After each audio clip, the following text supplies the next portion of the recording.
Ayan, good morning mga Q. Welcome po dito sa ating YouTube channel, Super Q TV. Kamusta po kayong lahat? May mga hangover pa ba yung iba dahil po sa malapatan Sarangani gig nila Elias DTV kagabi? Ayan, sagutin ko lang to guys kasi may mga nagtatanong, yan, kung nakatanggap din ba daw ng award si Ma'am Beverly. Yes po, ayan po yung kanyang award o yan. Maharlikang Gawad para sa natatanging pamumuno sa Aliwan. Yan po yung natanggap ng manager ni Elias JTV kagabi mga Q. Kaya double plaque po yung kanilang inuwi kagabi guys. Grabe, congratulations po sa dalawa, kay Ma'am Beverly, kay Elias JTV guys. Grabe, malaking karangalan to para sa kanila guys. Mas respetuhin, mas makikilala sila dahil dito po sa award na to.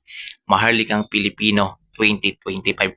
Ayun, may mga nagtatanong guys, ito sagutin ko na rin kasi bakit daw ang kaunti ng tao, parang hindi po siya legit na award. Legit po siya mga Q. So nangyari lang kasi kagabi guys, pinauna lang na makareceive si Elias CTV kasi nakiusap po yung management ni Elias CTV guys na kung pwede ibigay ng mas maaga yung kanyang award. Kasi nga meron silang schedule sa Sarangani province, meron silang gig. Yan. Kasi kung hintayin nila yung schedule, yan ang pagbigay ng award guys, abay hindi na sila makakaabot sa Sarangani province na gig guys. Kasi magsisimula yung event, yan, magdadatingan yung ibang mga bibigyan ng award guys. 5 PM pa talaga yung magsa-start yung event kahapon sa Okada. So dahil nga nakiusap si Ma'am Beverly na kung pwede maibigay ng mas maaga dahil nga meron pa silang gig, ay ayun, kinonsidera na lang po ng Maharlikang Pilipino guys. Kaya ibinigay ng mas maaga yung kanyang award, yung kanilang award ni Elias JTV. Kaya yun, kahit pa paano nakaabot po sila sa gig nila doon sa Sarangani Province mga Q. Diba guys? Kasi baka isipin na naman ng iba na hindi legit yung award. Legit po yan kasi Maharlikang Pilipino yan. Kasi nakikita kasi nila guys, at dati sa mga Maharlikang Pilipino award na marami talaga, o maganon talaga dapat guys. Kaso ito nga lang ay kinausap ng manager kasi nga may gig pa sila. Yan, hindi naman pwedeng i-cancel nila yung gig nila sa Sarangani Province. Mahalaga yun guys. Napaka-importante yun para sa mga taga Sarangani Province kasi meron silang festival na ipinagdiriwang. So yun lang guys. Clarify lang din natin kasi baka kung ano na naman yung isipin ninyo na walang tao, ganyan. Wala yung ibang mga bibigyan ng award o wala pa sila kasi magdadatingan pa lang yan sila 5 PM kasi doon pa lang mag-uumpisa yung event.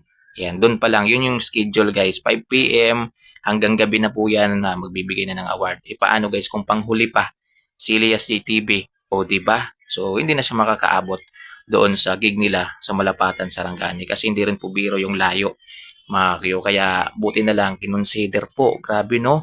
Kinonsider ng Maharlikang Pilipino na ibigay na lang ng mas maaga yung award ni Elias CTV guys para makaproceed sila doon sa gig nila sa Sarangani Province. At ito mga kayo, panoorin nyo to guys. Ito yung actual na video ng pag-receive ng award ni Ma'am Beverly. Ayun, baka sabihin nyo, hindi po siya tumanggap ng award. Tumanggap po siya guys ng award. So ito yung video guys habang tinatanggap po niya yung kanyang award. Pasensya na kayo, medyo mahina po yung resolution ng video na yan guys. Medyo malabo po siya ha. Yan, so ito po, panoorin po ninyo. Moving on to our next awardee, Maharlikang Gawad para sa natatanging pamumuno sa Aliwan.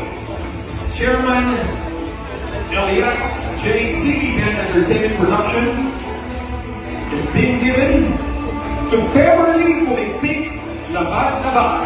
Maharlikang Gawad para sa natatanging pamumuno sa Aliwan.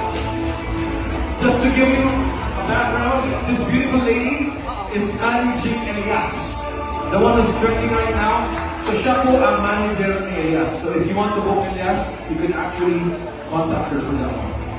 Alright? Maharlikang Gawad para sa natatanging pamumuno sa Aliwan. Beverly Pumipik Labad-Labad. Chairman Elias JTV Band Entertainment Production. At ayun guys, yun po yung actual video ng pag-receive mismo ng award ni Ma'am Beverly po sa Okada, Manila kahapon guys sa Maharlikang Pilipino Award 2025. Ayan, sa mga nagtatanong po, naka-receive po siya guys si Ma'am Beverly. Hindi lang po siguro natin halos napansin kasi nakatutok tayo masyado kay Uhahay. Ayan, siyempre hindi ko rin kayo masisisi guys kasi idol nyo, di ba? Pero gusto ko lang ipaalam sa inyo guys na nakatanggap din po si Ma'am Beverly. So, dalawa po sila guys yung nakatanggap. So, yun lang guys. Maraming salamat po. Sana po i-subscribe niyo po yung aking YouTube channel guys para updated din po kayo sa mga video na ilalabas ko po dito. Maraming salamat po at God bless po sa ating lahat. Yan, so may mga hangover po dyan sa Malapatan, Sarangani. Pahinga muna kayo guys, pahinga muna, i-recover nyo muna yung mga katawan ninyo. Then mamayang gabi, banat na naman. So maraming salamat guys.